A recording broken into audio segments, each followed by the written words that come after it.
Libro de Génesis, capítulo 37.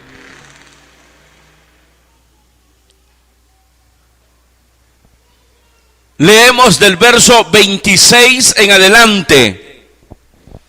Dice la palabra del Señor: entonces Judá dijo a sus hermanos: ¿qué provecho hay en que matemos a nuestro hermano y encubramos su muerte? Venid y vendámosle a los ismaelitas, y no sea nuestra mano sobre él, porque él es nuestro hermano, nuestra propia carne. Y sus hermanos convinieron con él.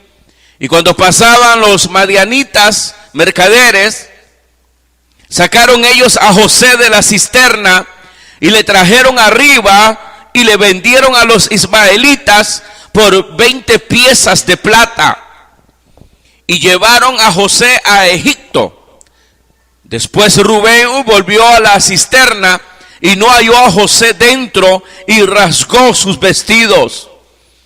Y volvió a sus hermanos y dijo: el joven no parece, y yo, ¿a dónde iré yo? Entonces tomaron ellos la túnica de José y degollaron un cabrito de las cabras y tiñeron la túnica con la sangre, y enviaron la túnica de colores y la trajeron a sus padres y dijeron: esto hemos hallado, reconoce ahora si es la túnica de tu hijo o no. Y él la reconoció y dijo: la túnica de mi hijo es. Alguna mala bestia lo devoró. José ha sido despedazado. Entonces Jacob rasgó sus vestidos y puso cilicio sobre sus lomos, y guardó luto por su hijo muchos días. Y se levantaron todos sus hijos y todas sus hijas para consolarlo. Mas él no quiso recibir consuelo y dijo: descenderé enlutado a mi hijo hasta el Seol. Y lo lloró su padre. Y los madianitas lo vendieron en Egipto a Potifar, oficial de Faraón, capitán de la guardia. Amén. Pueden tomar sus asientos. Creo que este es el segundo cuadro que nos presentan las escrituras con respecto a la simbología de la persona de nuestro Señor Jesucristo. Aunque hemos entendido que cada parte nos habla y nos anuncia a Jesucristo, pero en estos dos casos, y principalmente en este, vemos, hermanos, de una manera acertada en la vida de José, de una manera simbólica, por supuesto, la vida de nuestro Señor Jesús. Entonces, vamos a detenerlo en ello porque es muy importante. El prototipo de la vida de nuestro Señor Jesucristo. Ustedes recordarán, hermanos, que esto sucedió a causa que al principio, pues, ya lo estudiamos, del error que cometemos como padres. Cuando hablo de padre y madre, muchas veces de hacer preferencia con los hijos.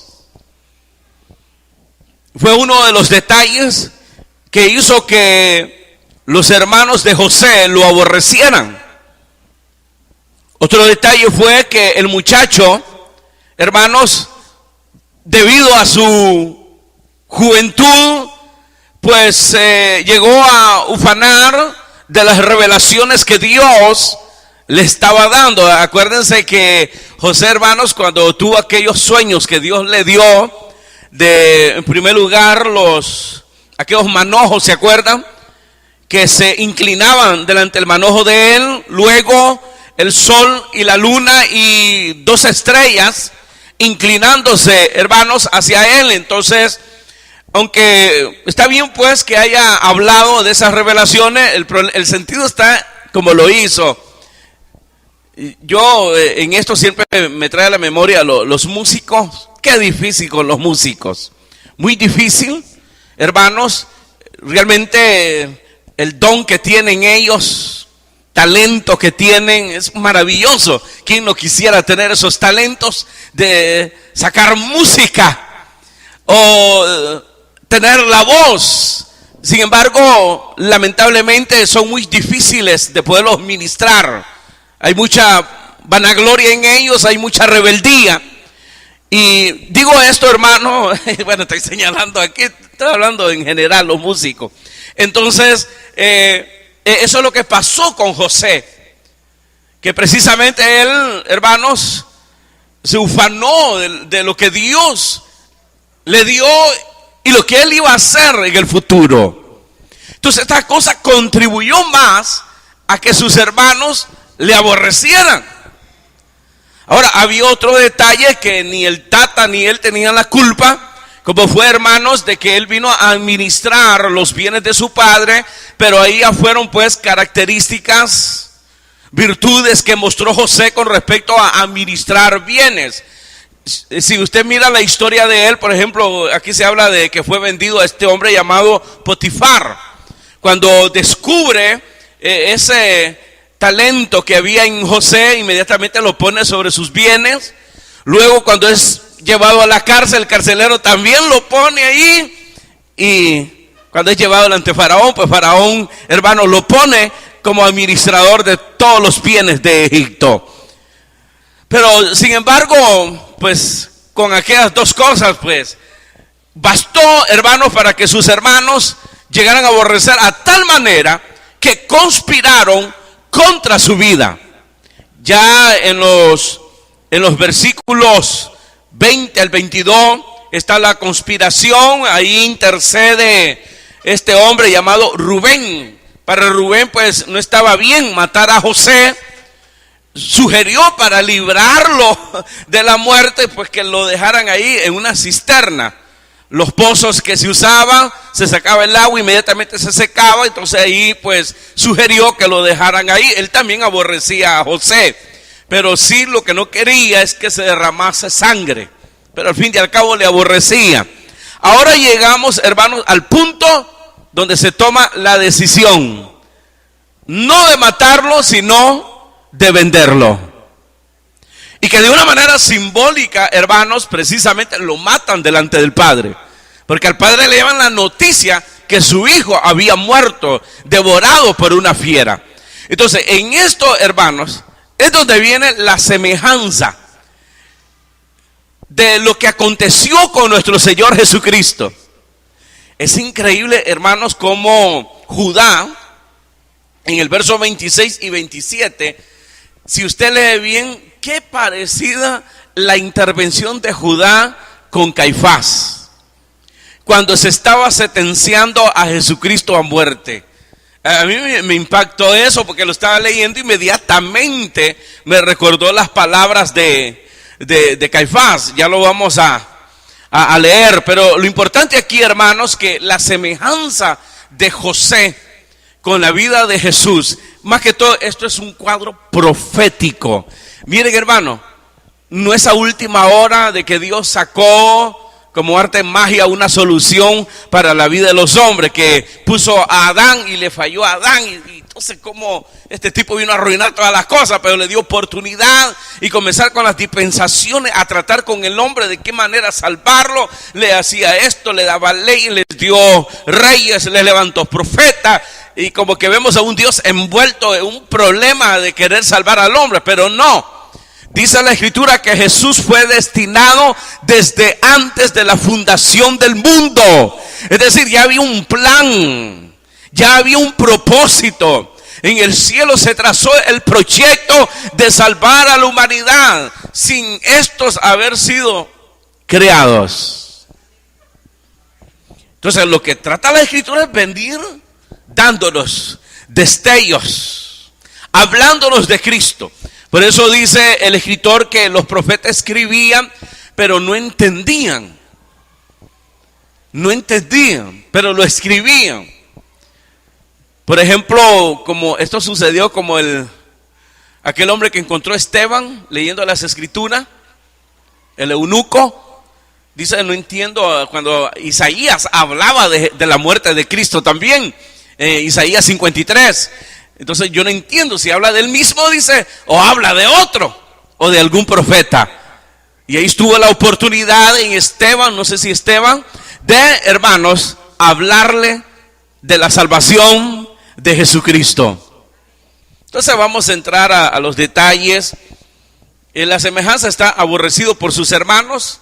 Dice la escritura, hablando ya de Jesús, a los suyos vinos y los suyos no le recibieron, sino que le aborrecieron. San Juan capítulo 1, ahí va a encontrar eso. Cuando es manifestado el verbo, la vida, en él estaba la vida, él era la vida. A los suyos vino y los suyos no lo recibieron. Aborrecido por sus hermanos, vendido, aquí dice por 20 piezas, allá fue por 30. Pero lo importante es que fue vendido. Otro detalle es la muerte simbólica de José, que es dado por muerto a llevar las vestiduras llenas de sangre. Y ya sabe cuál fue la sangre: el cordero. Miren ahí, hermanos, cómo se profetiza doblemente. La muerte simbólica de José representa la muerte de nuestro Señor Jesucristo, pero ahí se derrama sangre de un animal inocente, que es el cordero. Luego, hermanos, se declara la muerte y viene el dolor del Padre. Ese dolor está manifestado en la cruz, cuando dice que los cielos se oscurecieron cuando el sol está en su luz fuerte. Claramente dice que los cielos comenzaron a oscurecerse y se completó aquella oscuridad. Eso simboliza precisamente el dolor, el luto de Dios al ver a su hijo muriendo o muerto ya en la cruz del Calvario. Entonces tenemos tanta semejanza, pero quiero detenerme en esto de Judá, el verso 26 y 27.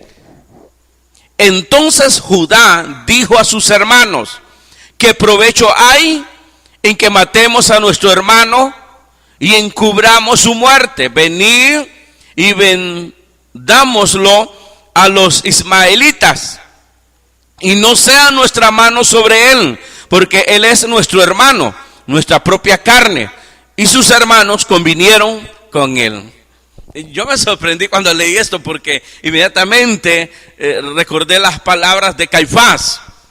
Usted se da cuenta que Caifás convocó al Sanedrín, y ahí, hermanos, precisamente convinieron matar al Señor Jesucristo. El problema era que, hermanos, se discutía tanto que no se ponían de acuerdo.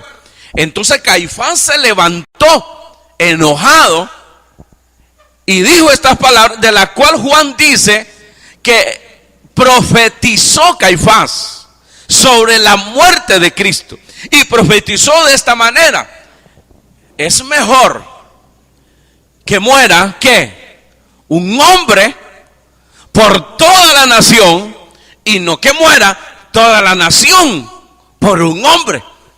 Porque si reconocemos a este hombre que él es el rey, vendrán los romanos y van a arrastrar toda la nación y vamos a desaparecer del mapa. Entonces dejémonos de discusión. Es necesario de que él muera, y es mejor que muera uno y no toda la nación. Y dice el escritor, lo que él no sabía era que estaba profetizando que Cristo moría por su pueblo. Ahora noten las palabras de Judá. Dice: ¿qué provecho hay en que matemos o le demos muerte a nuestro hermano y encubramos su muerte? Mejor vendámoslo a los ismaelitas, para que no sea nuestra mano sobre él, porque él es nuestro hermano, nuestra propia carne. Y sus hermanos convinieron con él. Es parecido la recomendación. Es decir, ellos decían: no vamos a estar cargando con la muerte de nuestro hermano, la sangre. Posiblemente ellos se debían recordar de Caín, ¿se acuerdan? que derramó la sangre de su hermano Abel. Entonces ellos no querían llevar ese peso de culpabilidad y lavarse las manos, mejor vendiéndolo y que los que lo compren ahí vean qué hacen con él. Si lo matan, problema de ellos. Y acuérdense que los judíos, hermanos, no mataron a Jesús. Ellos lo golpearon con sus soldados, porque ellos tenían su guardia propia, no eran romanos. Era la seguridad del templo, de los sacerdotes. Ellos apresaron a Jesús, golpearon a Jesús y todo, pero al día siguiente lo que hacen es entregarlo en manos de los gentiles. En este caso, hermanos, lo que fue a Roma o al gobernador de Roma, que es Pilato. O sea, para aquellos pues que quieren ver el cuadro, pues ahí está, es parecido. No vamos a derramar nosotros la sangre de él, que lo hagan otros, y nosotros nos lavamos las manos. ¿Cuánto hay ahí, hermanos? ¿Cuántas cosas que se asemejan a nuestro Señor Jesucristo? Y qué privilegio para José, hermanos, venir a ser un prototipo, venir a ser la semejanza profética de lo que fue la muerte expiatoria de nuestro Señor Jesucristo.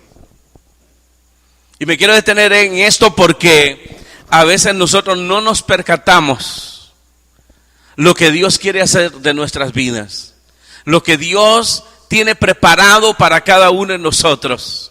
Dijimos en una de las predicaciones que Dios no nos hizo en vano.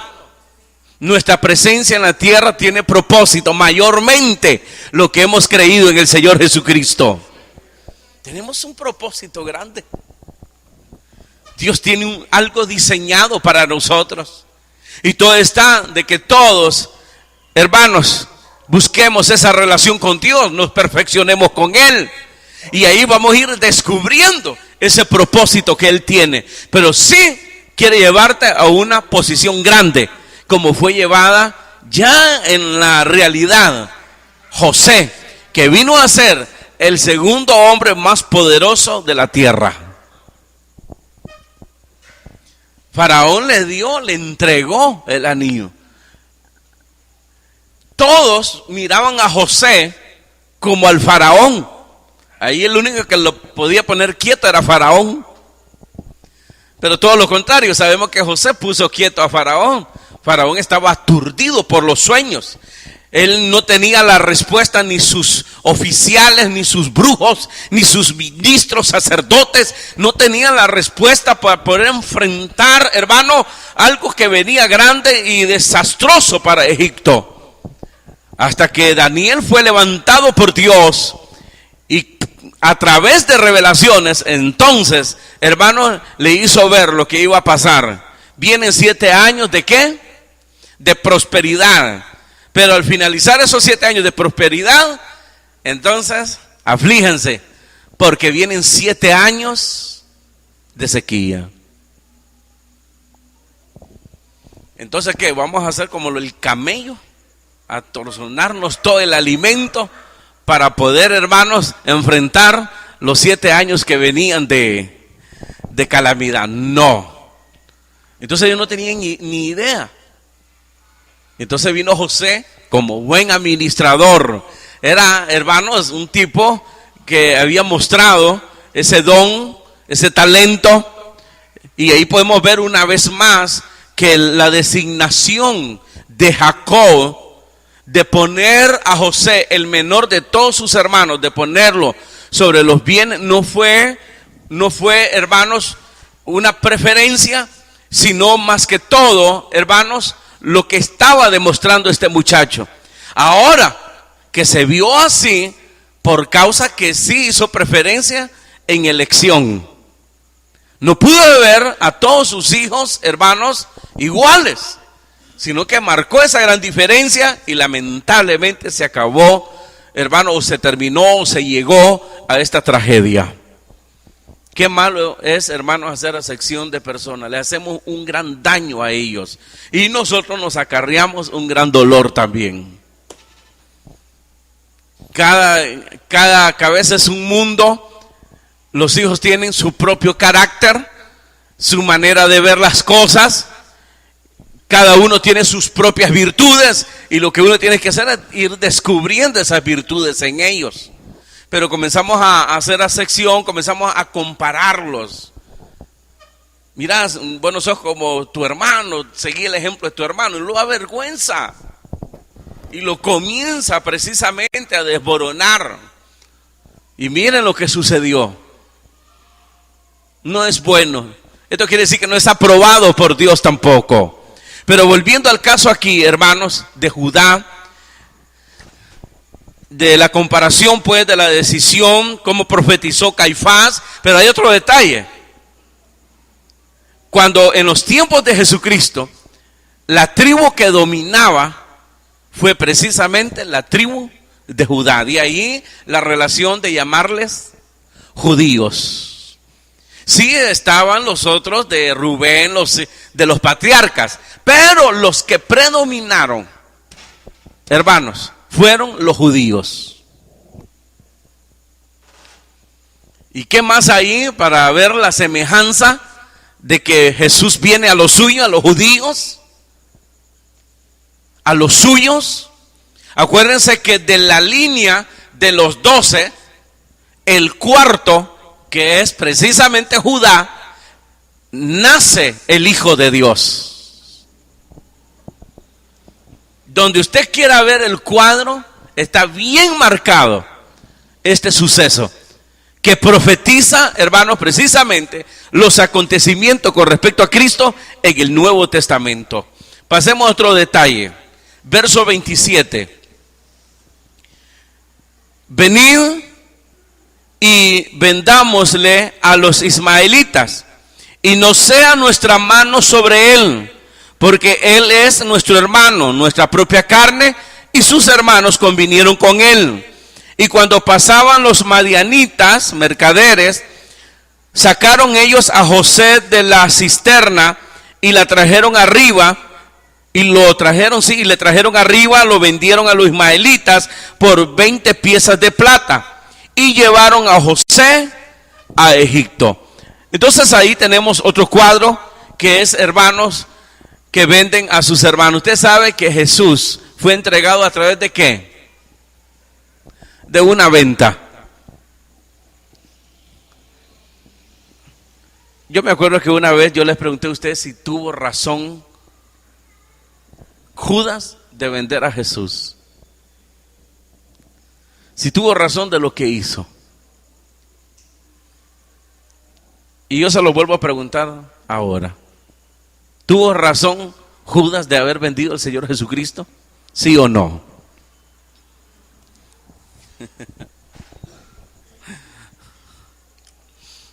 Esto es bien controversial. Pero en el plano humano Judas tuvo mucha razón. Él se decepcionó de Jesucristo porque él comenzó a ver a Jesús, pero desde un punto de vista terrenal.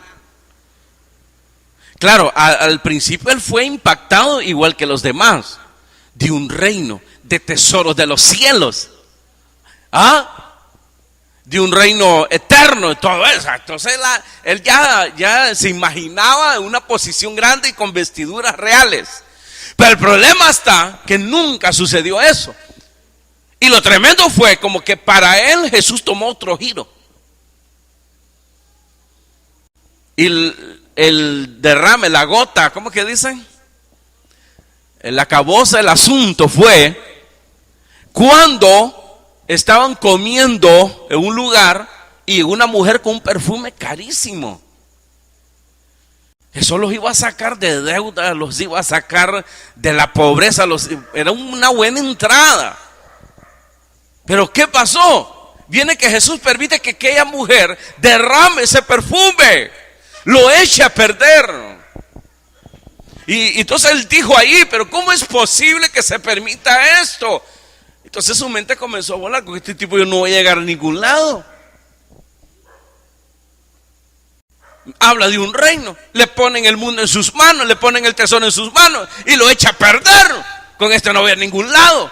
Y ahí comenzó.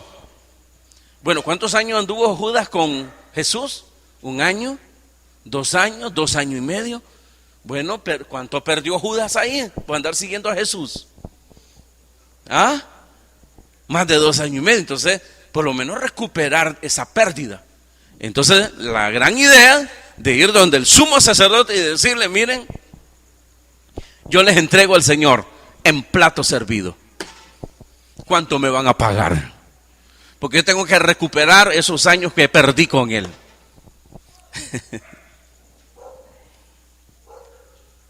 Así de sencillo. Y estos aquí, hermanos, le ponen precio a la vida de su hermano José y lo venden. Sus hermanos venden, hermanos, a José. En el caso del discipulado, uno de ellos traiciona y vende al Señor Jesucristo. ¿Qué cuadro, hermanos? ¿Cómo se viene pintando? ¿Cómo se viene pintando, hermanos? La manera en que Dios iba a salvar a la humanidad, mayormente a los que creen en el Hijo de Dios. Es increíble, como un pintor que está trazando los cuadros. Entonces está deteniendo ahí, hermanos, escenas captadas, y se detiene ahí. Eso es increíble.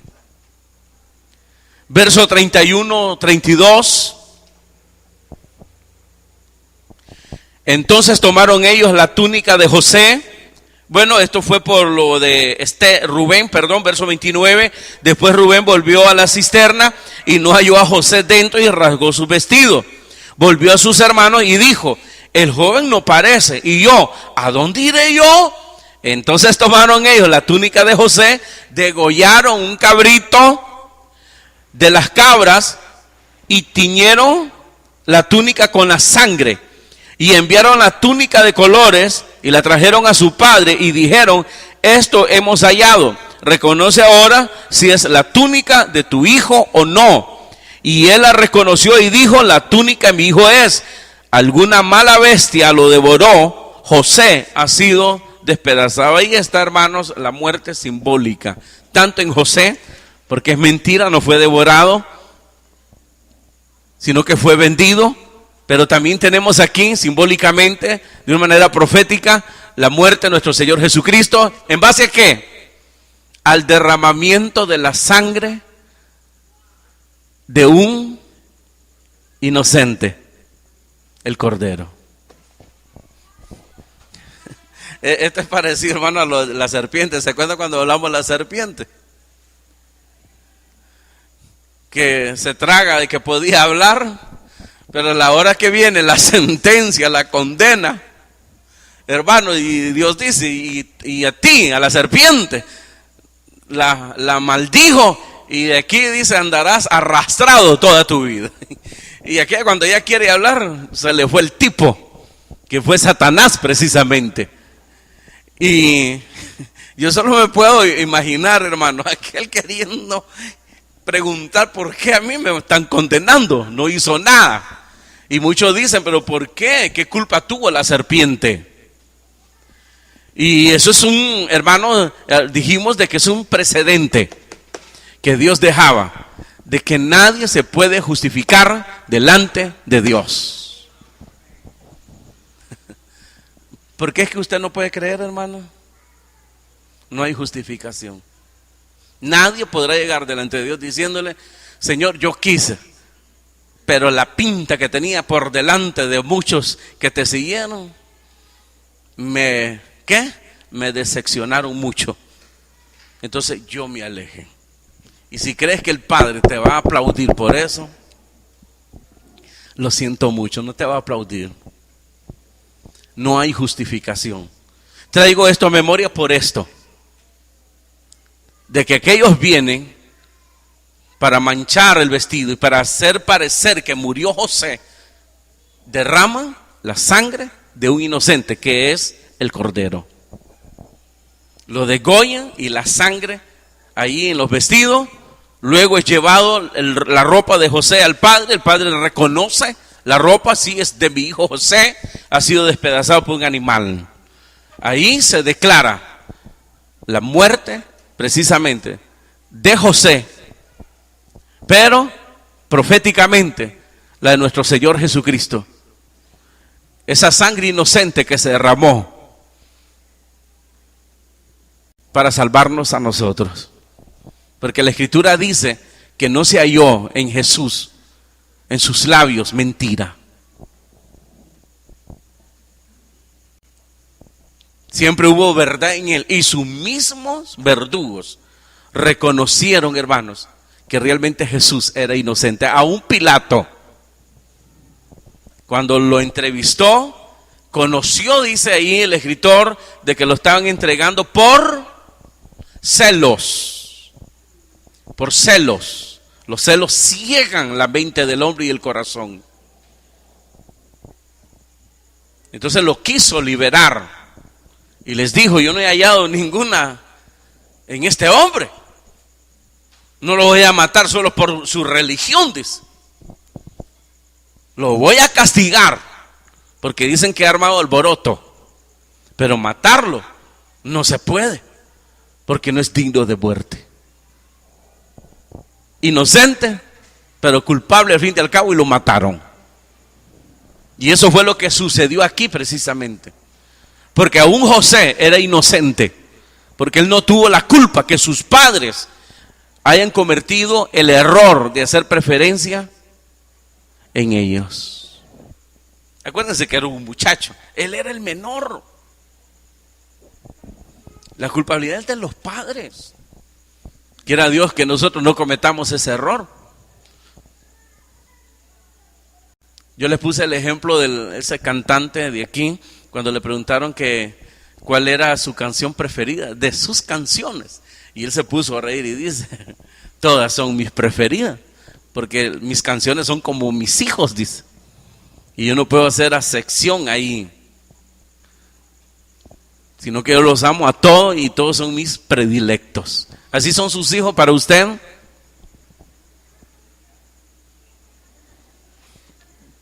Disculpen, tal vez soy yo el que estoy errado, disculpen.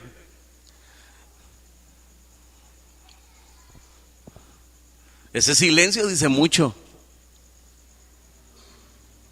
No sabe lo que está sembrando.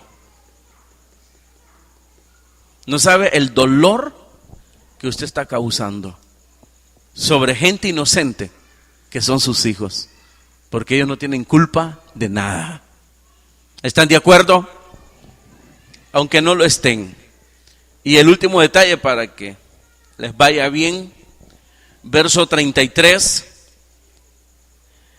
y dice aquí que Jacob reconoció la túnica de su hijo. Él dijo, la túnica de mi hijo es, alguna mala bestia lo devoró, José ha sido despedazado. Entonces Jacob rasgó sus vestidos y puso cilicio sobre sus lomos y guardó luto por su hijo muchos días. Y se levantaron todos sus hijos y todas sus hijas para consolarlo. Mas él no quiso recibir consuelo y dijo, descenderé enlutado a mi hijo hasta el Seol. Y lo lloró su padre. Si usted piensa que lo de Dios y Cristo es un montaje como de Hollywood, se equivocan. Hubo dolor, así como hubo dolor Jesús en el Getsemaní, y que hubo miedo aún de pasar esa prueba. Que no pase, Señor, si puedes evitar, pasa de mí esta copa, pero que no se haga mi voluntad, sino la tuya. Y esa decisión de Dios fue un dolor grande también para él. Y mayormente cuando lo vio ahí, hermanos, que lo golpeaban, que lo hicieron sufrir y que lo llevaron a una muerte, hermanos, pero dolorosa. La representación del luto de Dios es, hermanos, cuando los cielos se oscurecen, estando Jesús colgado en la cruz. El que no, dice Pablo, el que no escatimó ni a su propio hijo, sino que lo dio por causa de nosotros. ¿Quién da a su hijo para salvar a otro? Nadie. ¿Usted lo haría? ¿Alguien lo haría aquí? ¿No lo haría usted? Pero si es un gran propósito.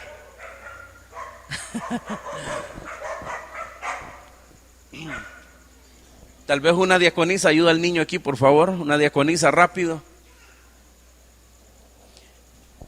Yo no lo haría.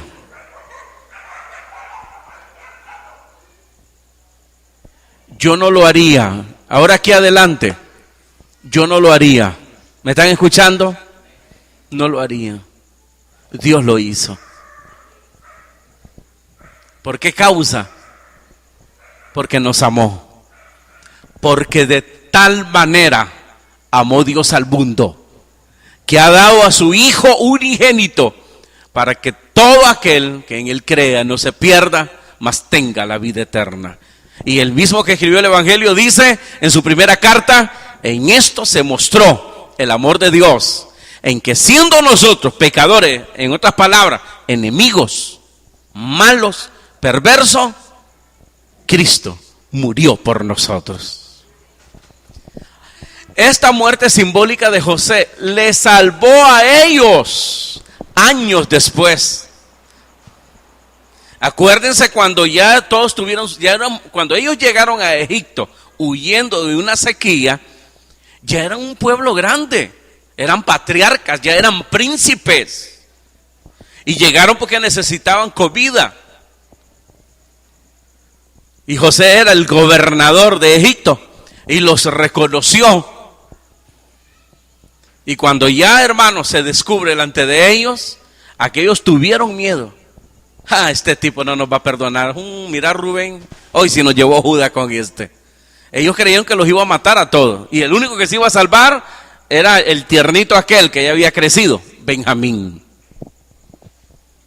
Y José, conociendo el temor de ellos, les dijo: no tengan miedo, porque Dios trazó todo esto para que este día sus vidas sean preservadas y no mueran.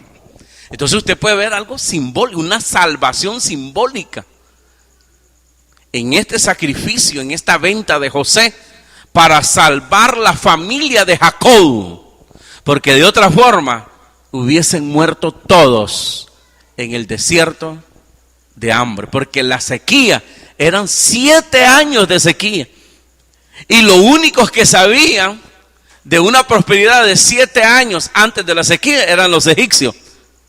Y ni por la mente se le iba a pasar a Faraón declarárselo a todos. Escondieron el alimento. ¿Para qué? Para que en el tiempo de la sequía abrir las compuertas y que Egipto no muriese de hambre en esos 7 años. Y así fue salvada la familia de Jacob. Y no lo salvó Faraón, sino lo salvó el que fue vendido como esclavo, José, que era familia, sangre, hermanos de ellos. Y Caifás, cuando profetizó, dijo: es necesario que muera un hombre por toda la nación, y no toda la nación por la causa de un hombre. Y así estaba profetizando que Jesús moría por su pueblo. Qué cuadro más hermoso, más tremendo. Y cómo Dios, hermanos, da este privilegio grandísimo a los hombres. Privilegio que ahora nosotros tenemos. Si nosotros, hermanos, nos acercamos más a Dios, no se canse de hacer el bien. Y aún en las pruebas como la que pudo pasar José, desagradables, dolorosas, aún ahí el propósito grande de Dios. ¿Cómo terminó José? En un trono, con gloria. El hombre más poderoso de la tierra era un judío, en una tierra extraña como Egipto.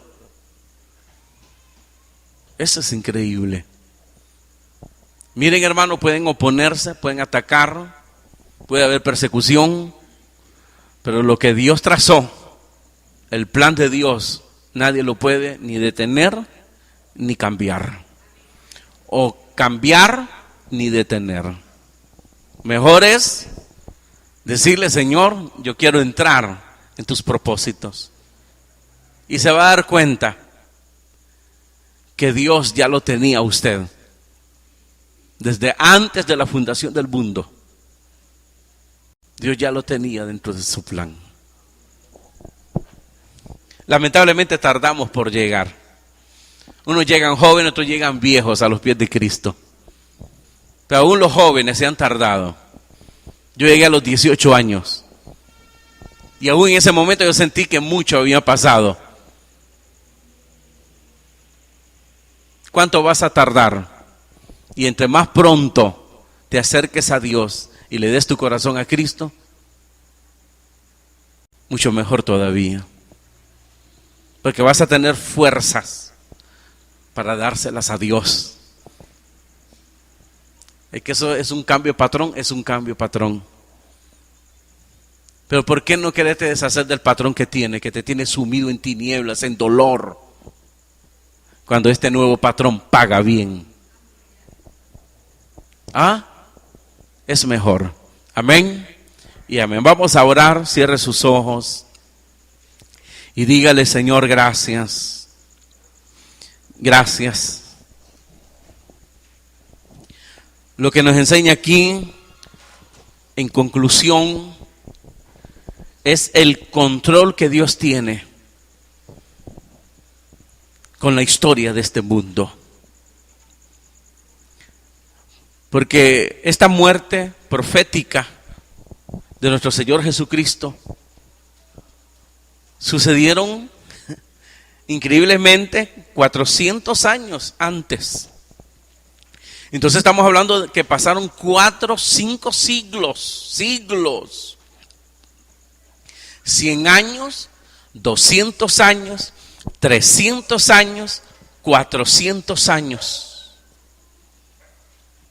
Y si esto le añadimos a los 400 años que no hubo palabra de Dios antes del Nuevo Testamento, estamos hablando de 800 años. Nosotros apenas vivimos 80, 90, póngale 100 si quiere. ¿Qué control el que tiene Dios? Con razón Jesucristo mismo dijo: ni una hoja cae si no es la voluntad de Dios. A ese no se le van las cosas de las manos. Por eso tengamos confianza, no dudemos de depositar nuestras vidas, nuestro futuro, no en las manos de un hombre, sino en las manos de Dios. Gracias, Señor. Gracias.